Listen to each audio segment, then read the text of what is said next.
Good day, Traders Empire. Ito na naman po ako. Mag-share ng aking observation at sana is maging valuable ito para sa inyo. This is for you, for all of you sa Empire. So, lately is napapansin ko, actually lagi naman, na sa stock market, ang nagiging kalakaran kasi natin is, kapag pumasok tayo sa market, we have this purpose or we have this goal na mag-invest for our future for the future you, di ba?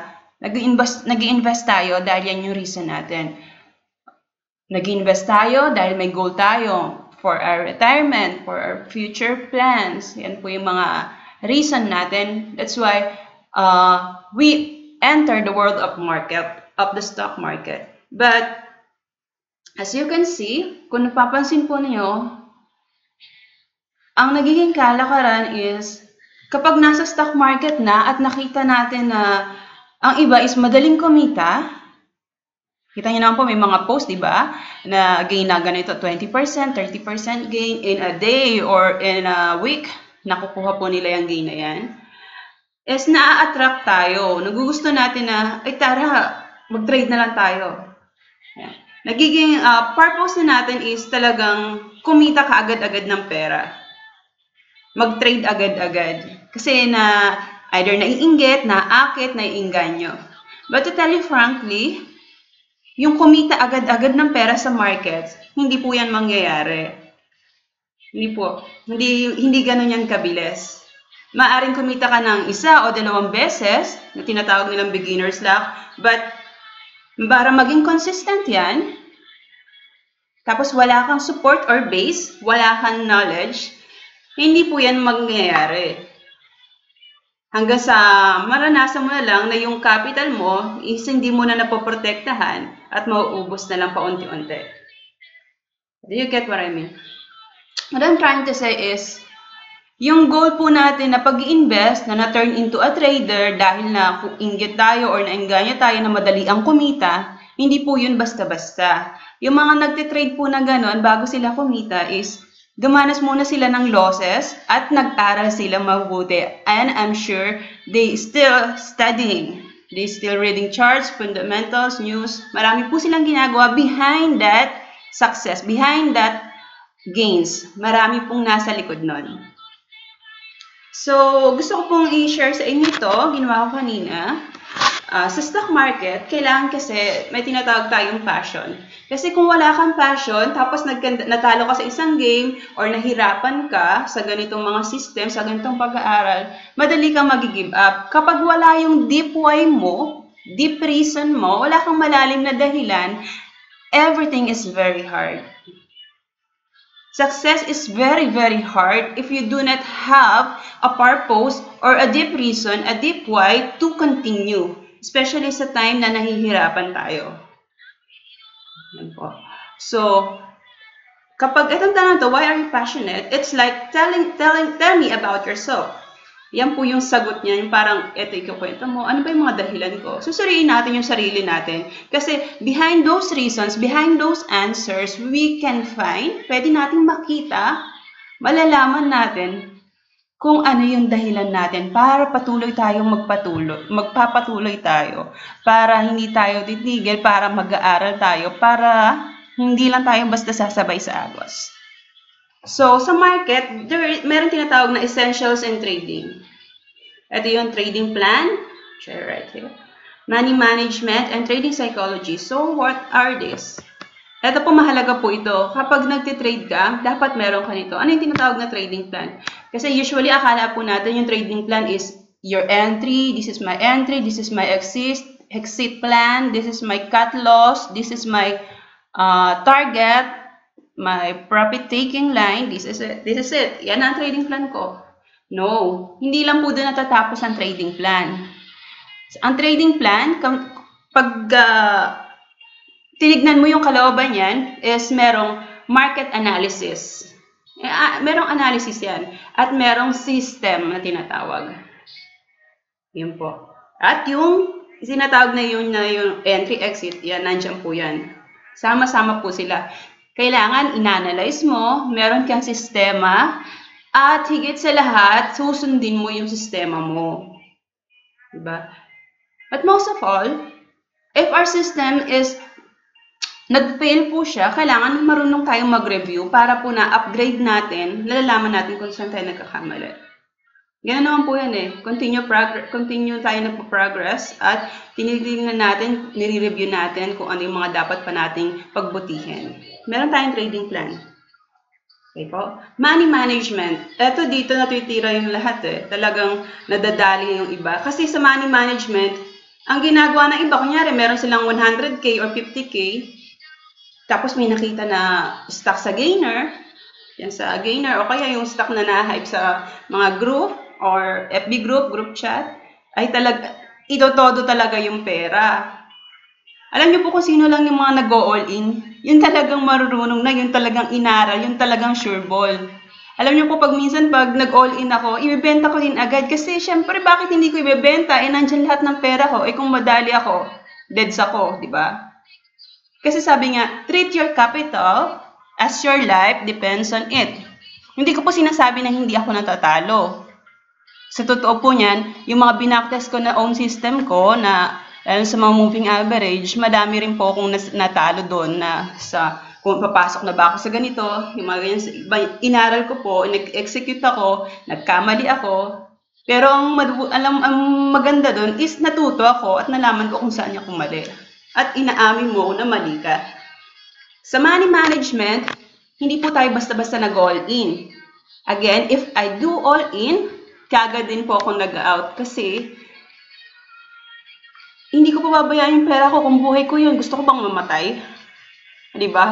Buhay ko yun eh. Gusto kong maleds. Parang ganun. Iingatan mo yung pera mo. Kanya, sabi nga sa akin ni Sir Elias dati nung tumawag siya. Nung time na yung food is nag-ceiling. Pero sa closing is talagang nahirapan siya sa ceiling. Sabi niya, halimbawa, may 50,000 ka, tinaya mo doon, sabi nga nun, sa stock na yun, nag-ceiling, mag-out ka na. Eh kung naka 40% gain ka na, kota ka na nun halos sa 1 year. Yun ang sabi niya sa akin. Which is tama naman siya, di ba? Kasi minsan nagkakaroon tayo ng greed, inisip natin, bukas tataas pa to, tataas pa to. Lalo na yung iba, yung sumasabay lang, tapos hindi pa alam kung kailan mag-out, ang kulit, hindi alam kung isi-sell na, wala silang sariling plano. Diba? Tsaka po yung money management, halimbawa may 100K ka or ano, wag mo pong ito-todo, meron kang halimbawa 60-40 na plano, yung 60 pang trading mo, yung 30 pang alalay mo, ay yung 40 pang alalay mo, hindi nyo po yung all in. Ano po, kailangan meron ka management. Kung paano i-manage yung pera mo, wag po sa lahat-lahat. Meron naman naggagawa na 60-20-20. Na parang triangle yung pyramid na ganun po yung gagawin mong pagpaplano sa pera mo. So, sa money management, maraming nadadali rito kasi hindi nila alam balansehin yung pera nila, hindi nila alam planuhin. So, malinaw naman po ako doon, no? If you go all in, please take care of your money. Treat your capital, your money, as your life. Depends on it. Ulit-ulit ako, no? Third is the trading psychology. This is the crowd and mass psychology and even your own feelings. Kasi sa trading po, it is also mastering yourself. Pagiging, lalo mo nakikilala yung sarili mo. Kapag nagtitrade ka na, kung disiplinado ka ba, kung matatakutin ka, kung nervyoso ka ba, kung wala kang control, kung paano mo pag-iigihin yung sarili mo. Kasi dito sa trading, hindi po tayo naglalaro, pera po yung pinapaano natin eh. At saka yung mga iba nating kasamahan na trader, yung iba talagang mga buitre yan, talagang walang awa, walang patawad yan. Because pera nila yan eh, kailangan nilang kumita eh. Talagang mapapansin mo yan. Hindi mo sila masisisi kung gano'n ang sistema nila. Kaya ang pinaka-wise na gawin mo is maging matalino ka in your own. That is market. Ganyan na ang market, hindi pa tayo buhay. Ganyan na ang stock market. Ganyan na ang kalakaran. So what are you going to do sa bagay na ganyan talaga ang kalakaran? Paunlarin mo yung sarili mo. Maging wise ka. Pero sa pagiging wise mo, huwag tayong mga apak ng tao.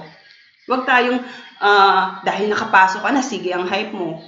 Di ba? Tapos bigla mong ibubuhos. Wag ganon. Hindi porket malaki yung pera mo na milyon, konting galaw lang ng ticker, ng price, pwede ka nang magbuhos, kikita ka na hype mo na. Wag din tayong ganon. Kailangan maging wise tayo sa ating sarili.